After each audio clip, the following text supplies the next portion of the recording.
So we recently purchased this house in Kentucky and needed to add HVAC.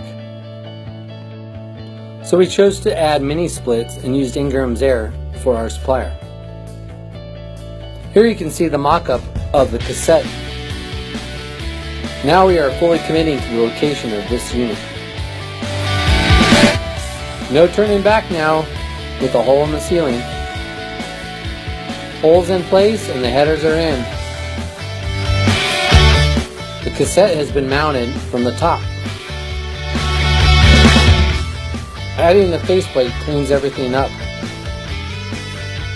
Now it's time to build the outdoor deck for the condenser.